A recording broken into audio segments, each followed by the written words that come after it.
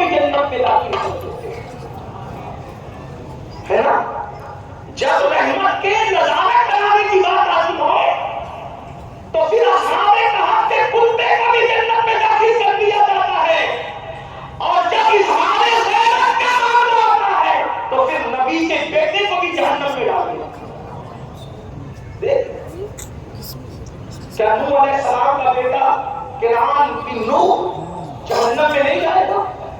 کبھی غور کیا ہوتا؟ میں تو یہ بھی کہتا ہوں کہ صرف نماز روزہ کر کے بھی ہماری چھٹی نہیں ہو سکتی. اتنا سمجھ لو میرے بھائیوں کتنی نازک ہے نماز. اب تھوڑا سمجھیے. جب ہم نماز کا سلام پھیرتے ہیں تو کچھ لوگ درود شریف پڑھتے ہیں، اچھی بات ہے، میں کوئی منع نہیں کر رہا ہوں، لیکن آپ کو بتانا چاہتا ہوں نماز کیا چیز ہے. یعنی لوگ کیا سمجھتے پتہ ہے؟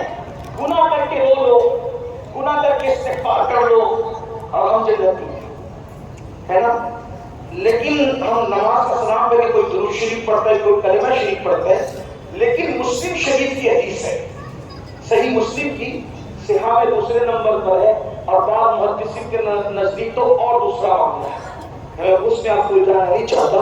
لیکن صحیح مسلم کی روایت ہے جب اللہ کے رسول نماز پڑھتے تھے، توجہ ہے، بہت توجہ سے سن رہے ہیں، لیکن بہت خاص مقام پر اور بہت نازک مقام پر گفتگو آ کر ٹھہر رہی ہے، اور آپ کی خاص توجہ. اللہ کے رسول جب نماز پڑھتے ہیں نماز، تو صحیح مسلم کی روایت ہے حضور جیسے نماز کا سلام پھیرتے ہیں تو حضور استغفار کرتے ہیں. آپ غور کریں، گناہ کے بعد استغفار کرنا تو سمجھ میں آتا ہے کہ گناہ کے بعد توبہ ہو رہی ہے، لیکن سید المعصومین جہاں گناہ قریب سے گزر کر بھی نہیں جا سکتا، تصور گناہ بھی قریب سے گزر کر نہیں جا سکتا، بلکہ ان سے جو وابستہ ہو جائے، اتنا سمجھ لیں نبی کی جو خطائیں گناتے ہیں ان خطا کاروں کا حساب تو بعد میں کریں گے. لیکن ہم سنیوں کا عقیدہ ہے نبی اگر کسی بے عقل جانور پر بیٹھ جائے تو اس جانور سے بھی خطا نہیں ہو سکتی. نبی کی عصمت کا یہ عالم ہے کہ لوگوں کو نہیں پتا. ہجرت کے بعد میں سب نے لکھا، سب نے بیان کیا کہ جب اللہ کے رسول ہجرت کر کے مدینہ شریف آئے تو ہر عاشق کہتا تھا حضور میرے گھر، حضور میرے گھر، حضور میرے گھر. آقا کسی کے گھر جاتے ایک ہی جگہ جا سکتے تھے، دوسری جگہ تو جانا نہیں تھا. ایک کے یہاں جاتے 50 کا دل ٹوٹتا، 100 کا دل ٹوٹتا، 200 کا دل ٹوٹتا، اور حضور دل توڑنے نہیں آئے تھے، حضور دلوں کو چھوڑنے آئے تھے. تیری عادت ہے سب کا جی رکھنا، جس کی تصویر سے روتے ہوئے ہنس پڑے اس تبسم کی عادت پہ واپس. ارے ہم جیسے گنہگار جلسے میں جائیں اور کمیٹی کے صدر کے یہاں فاتحہ پڑھ کے رخصت ہو جائے کار میں بیٹھ کے، تو سال بھر تک کمیٹی کے دوسرے ممبرانوں کو دکھ ہوتا ہے کہ حضرت ان کے یہاں چلے گئے، ہمارے یہاں. اور کچھ بیمار ہوتے تو کہتے ہیں کہ چھوٹو صدر کے راستے چلے گئے، غریبوں کے ہو گیا ہے. حالانکہ گوسپاک کے غلاموں کو غریبوں اور امیروں سے کیا رشتہ ہے؟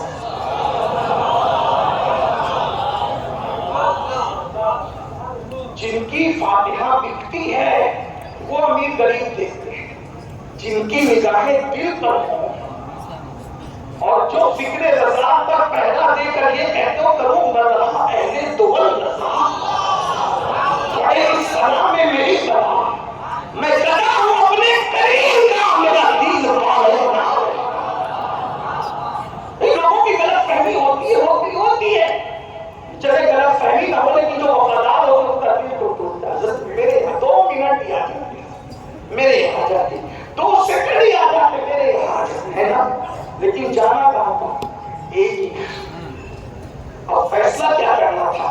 حضور نے ہمیں رکو اور اپنی اونٹنی کی نکیل چھوڑ. توجہ ہے آپ کی؟ میں نبی کی شان معصومیت بیان کروں، میں نبی کی شان معصومیت بیان کروں کہ ہمارا نبی صرف معصوم نہیں، سید المعصومین ہے، جان عصمت ہے ہمارا نبی. ہاں جو لوگ کہتے ہیں نا کہ آپ سے خطائیں بھی، میں کہتا ہوں اپنی خطاؤں کو درست کریں. میرا عنوان وہ نہیں ہے، ورنہ ہم ان کا بھی حساب کرتے ہیں. اور سنی دعوت اسلامی مسلک چھپا کر لو جو وہ کام کرنے والی تحریک کا نام نہیں ہے. ایسے کام کو آج میں جو مسلک کا سودا کرتے ہو، واللہ ہم نے کہیں مسلک کو چھپا کے بات نہیں کی. ہم نے جہاں بھی عمل کی ضرورت ہے تو عمل کی گفتگو کی، اور عقیدے کی بات تھی تو عقیدہ بنا کے تمہیں بیان کیا.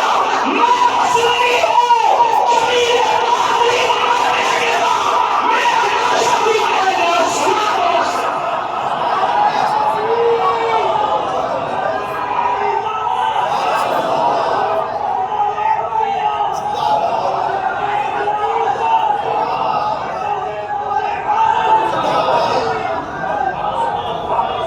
ہم نے کئی مسلک چھپا کے بات نہیں کی، اور ہم تو کہتے ہیں اس کام کو آگ لگے جس کام جو کام مسلک کو داؤ پہ لگا دے. اس کام سے بہت بہتر ہے گھر میں سینے میں مسلک چھپا کر بیٹھ جانا جس پہ مسلک داؤ پہ لگا. مسلک ہماری پہچان ہے، مسلک ہماری جان ہے. مسلک سوداگری نہیں بلکہ مسلک راہ نجات ہے، کیونکہ میرے امام نے کہا تیرے غلاموں کا نقش قدم ہے راہ خدا. مسلک یہ تیرے غلاموں کا نقش قدم ہے راہ خدا. وہ کیا بہت سکے جو یہ سراغ لے کے چلے، اور جناب بنے گی وہ اقبال چار یار کی طرح جو اپنے سینوں میں یہ چار باغ لے کے چلے. اور ہمارا مسلک ہے، ہم سے مسلک تو دیہات کا مسلک ہے، ہمارا مسلک ہے زہد میں اس کے رکے شہکدار لے کے چلے، اندھیری رات سنی تھی جناب لے کے.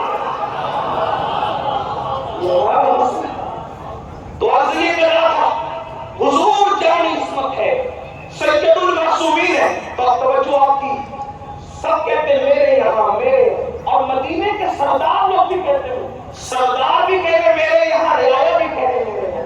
حضور نے جانا کہا تو اللہ کے رسول نے کیا کیا؟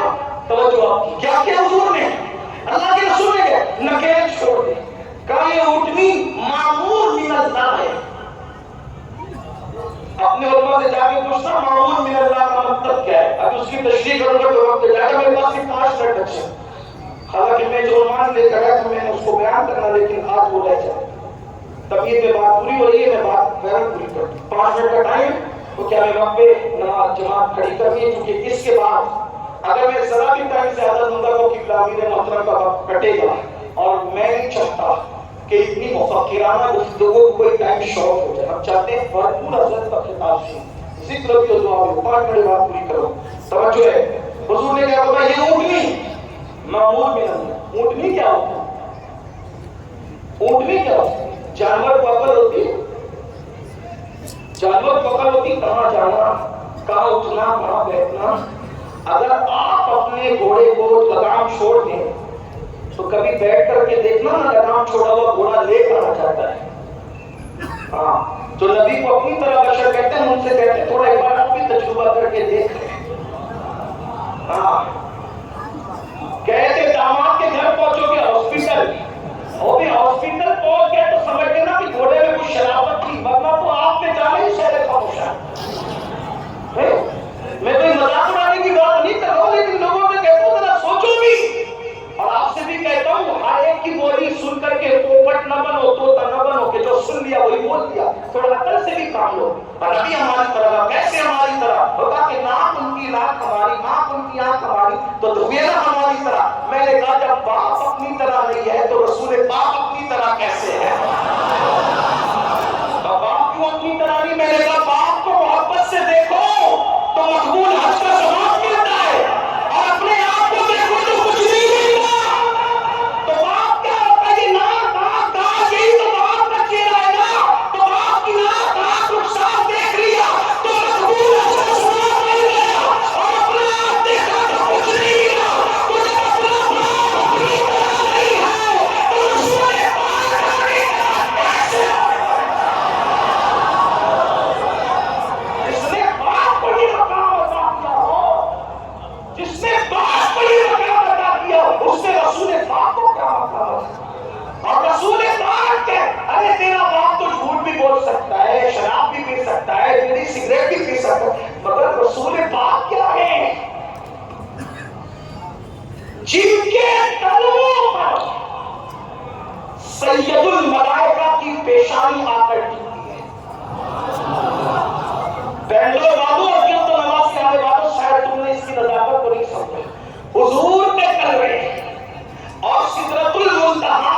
مکی کی پیشانی.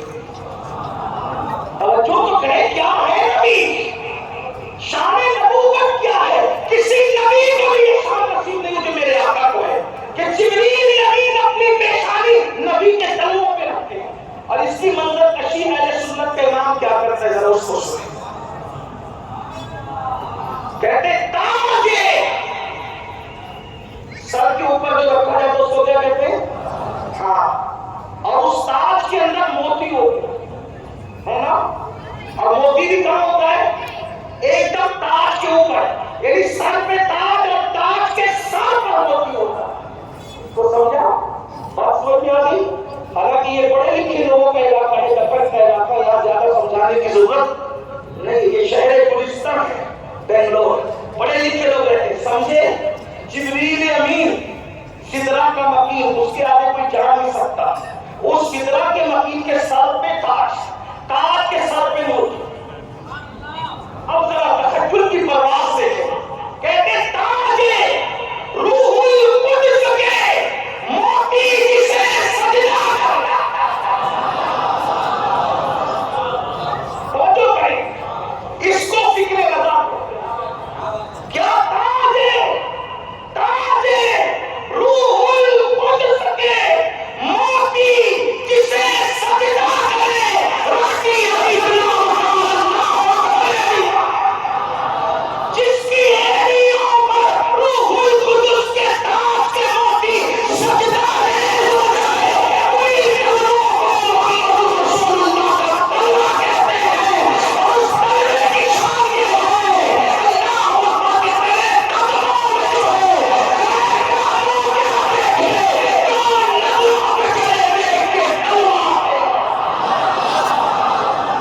آسمان کرتے تلووں کا نظارہ کرتا، روز ایک چاند کا صدق میں اتارا کرتا.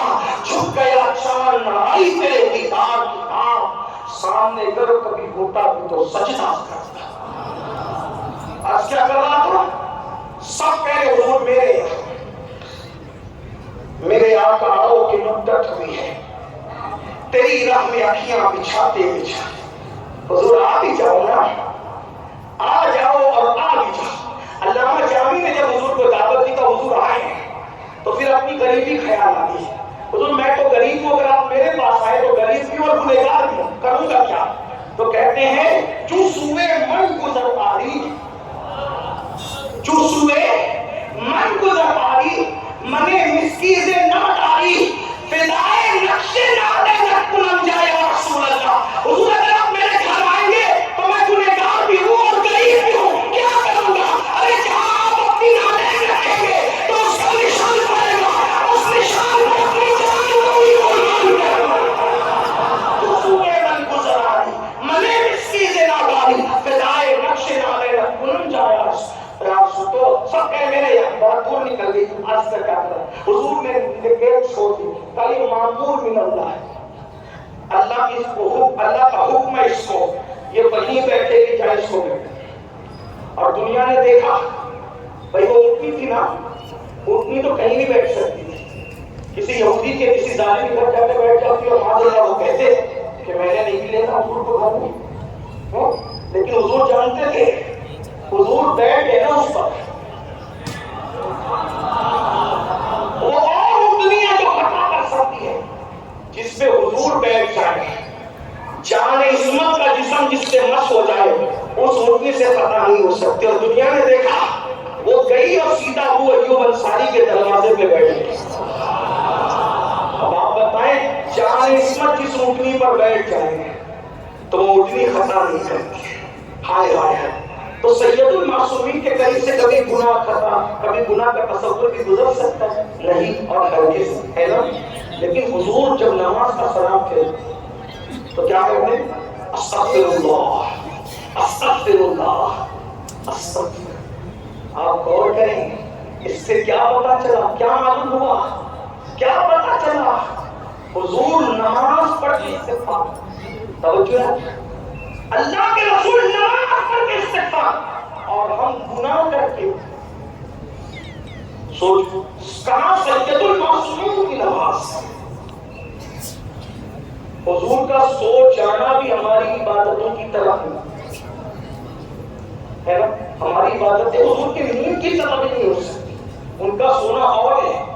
ارے عالم کا سونا اور ہے تو سید العالمین کا سونے کا عالم کیا ہوگا؟ تو حضور کیوں استغفار کرتے تھے نماز کے بعد؟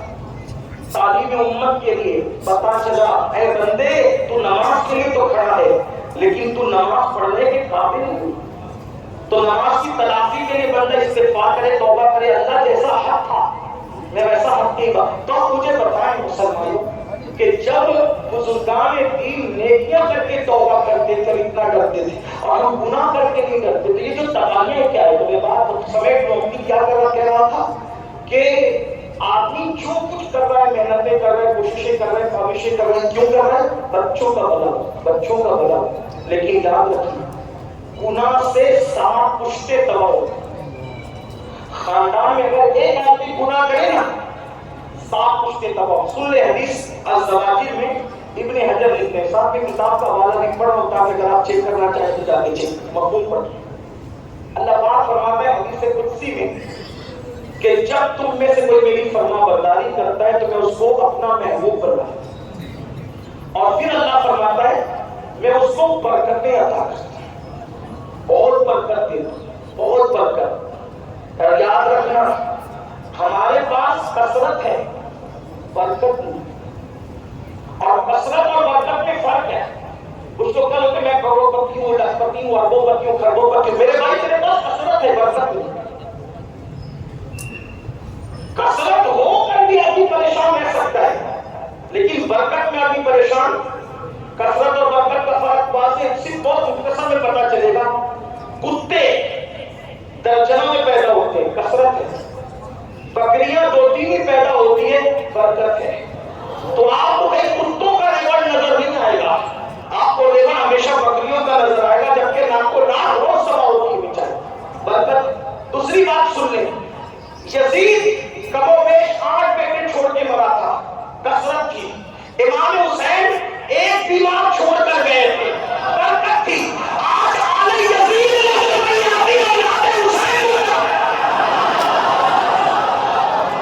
یہ کثرت اور برکت کا فرق.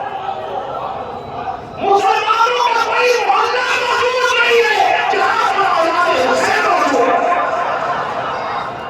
اگر چیک کرنا چاہے تو سب کے قرآن لے کر سب سے پوچھو آل یزید اس میں کس میں ہے. لیکن اگر ہاتھ اٹھوا لے تو کہیں سید مجمع میں نظر آئے, کہیں سید منبر پر نظر آئیں گے. تو پتہ چلا کثرت کی بات نہیں ہے, برکت کی بات ہے. اور خدا کی قسم دیکھو تو صحیح, زمین کے اندر بھی برکت والے عزت سے سو رہے ہیں اور زمین کے اوپر بھی برکت والے عزت سے بیٹھے. اگر اولاد یزید ہو بھی ڈھونڈ ڈال کے نکالے تو کوئی نہ فاتحہ کے لیے بلائے, نہ گھر کی اوپننگ کے لیے بلائے, نہ چہروں میں دعا کے لیے بلائے, نہ اسٹیج کے صدارت کے لیے بلائے. لیکن اولاد حسین دعا میں ان کو, جنازہ میں ان کو, نکاح میں ان کو, منبر پہ ان کو, صدارت میں ان کو. کیوں؟ کیونکہ جانتے یہ چہرے میں پیسہ بھی ہو سکتا ہے لیکن اندر خون تو حسین کا ہی ہے. تو برکت اور کثرت میں فرق ہے. ہمارے پاس کثرت ہے, برکت نہیں ہے. اور اللہ فرماتا ہے جو میرے فرما بردار ہیں میں ان سے پیار کرتا ہوں, ان پہ رحمت کرتا ہوں, ان کو برکت عطا. اور جب برکت دیتا ہوں تو کبھی ختم نہیں. اور نمبر 2 پھر اللہ فرماتا ہے جب تم میری نافرمانی کرتے ہو تو میں تم پہ لعنت کرتا ہوں. زنا کرنے والوں, شراب پینے والوں, جوا کھیلنے والوں, عورتوں پہ پاک کی نظریں ڈالنے والوں, حرام کمانے والوں, حرام کھانے والوں اور تنہائیوں میں جرائم کرنے والوں, سن لو اپنے آپ کو انسان جتنا پہچانتا ہے کسی کو نہیں پہچانتا. اگر اپنی نسلوں کا بھلا چاہتے ہو تو حدیث پاک سنو, کتاب کا حوالہ بھی میں نے پڑھ دیا. اللہ فرماتا ہے جب تم میری نافرمانی کرتے ہو, گناہ کرتے ہو تو میں تم پہ لعنت کرتا ہوں اور اس لعنت کا اثر تمہاری 7 پشتوں تک باقی رہتا ہے. باپ دادا پاپ کرتے ہیں, اولاد پریشان ہے. کچھ اولاد ہوتی ہے نا, اولاد کیا ہو گیا, کسی نے کچھ کر تو نہیں دیا, میں مٹی کو سونا پکڑتا ہوں تو مٹی ہوتی ہے, پریشان ہو, تکلیف میں, مصیبت میں. ہو سکتا ہے کہ شاید اوپر کسی نے جرم کیا ہو اور اس کی سزا بھگتتے ہو. آپ تو ایسا نہ کرو, آپ کی نسلیں سلامت رہے گی. اللہ ہم سب کو توفیق دے. گفتگو کے درمیان کوئی غلطی ہو, گناہ ہو تو اللہ معاف فرمائے اور اللہ ہم سب کو گناہوں سے سچی توبہ کر کے نیکیوں کی طرف آنے کی توفیق عطا فرمائے. استغفر اللہ ربی ان ربی لغفور رحیم. یہاں بھی اذان ہوگی اور عشاء کی جماعت یہی پر قائم ہوگی اور عشاء کی نماز کے بعد انشاءاللہ حضور کی پیر سنی دعوت اسلامی قائد محترم کا انقلاب آخری خطاب آپ ہم سب سماعت کریں گے. پھر اس کے بعد ذکر اور دعا انشاءاللہ. آپ کو جانا نہیں